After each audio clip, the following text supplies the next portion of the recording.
All right, we're going to bring out tonight's all-star panel. On the left, Fox News contributor Tamara Holder, syndicated radio host Lars Larson, and Clash radio host Doug Giles. Guys, take a look at Christie's greatest hits. Watch. You know what? First off, it's none of your business. I don't ask you where you send your kids to school. Don't bother me about where I send mine. If what you want to do is put on a show and giggle every time I talk, well, then I have no interest in answering your question. Your understanding is it was a planted question. Where did you get that understanding from? If I planted the question, why the hell did I call on you? All right, Lars, before anyone jumps down my throat, by the way, the two governors, Governor Palin and Governor Christie are my two personal favorites. I wish they were the ones I had to choose from on the stage every night when I watch these debates, or every other night, but they're not. So, and the other thing is, Governor Christie's my governor. I pay, my taxes go to pay his salary, so I can take shots at him. I can say, hey, why aren't you responding? I want to know why Christie's a tough guy when he's in a setting, but when you have a Sarah Palin making a comment, Lars, why doesn't he comment back? Why doesn't he say, here's why I'm calling Newt out?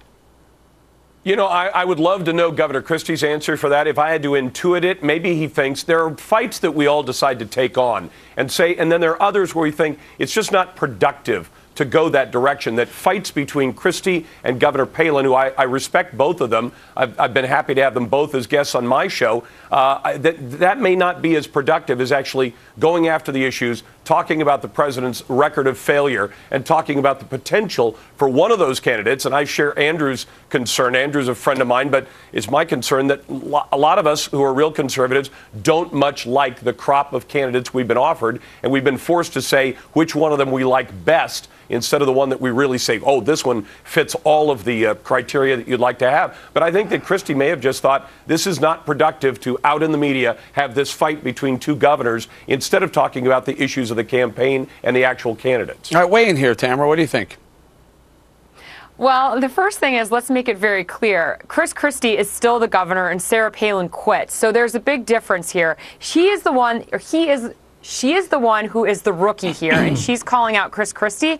I just think it's really funny that the Republicans are fighting within themselves, like Andrew Breitbart said. They're fighting about, and you just said it yourself, you'd rather it be Palin and Christie. Well, guess what, Eric? We have Newt and Romney, and that's it. So what are we going to do now? I don't know what we're going to do. By the way, she wasn't, Governor Palin didn't say he was a rookie at being a governor. She said he's a rookie at dealing with the media and the way he handled that question about Newt Gingrich. Go ahead, Mr. Giles. What do you think of this? Mistake. I'm sorry.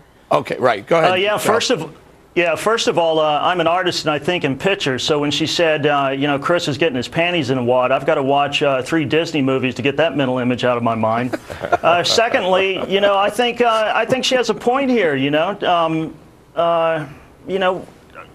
Palin attacking Chris about being embarrassed over Newt. I guarantee that David Gregory and the left just said cut and print that little soundbite. That is a very good point. And Governor Palin later on in that interview, which went 14 minutes later on in the interview, said, you know what Chris Christie just did? And I'll let you respond to this, Lars. Chris Christie just gave the Democrats and the Obama administration a great ad come summer going into the election. Here it is, one of the most revered Republican GOP and Chris Christie calling who could be Newt Gingrich, the GOP candidate, an embarrassment.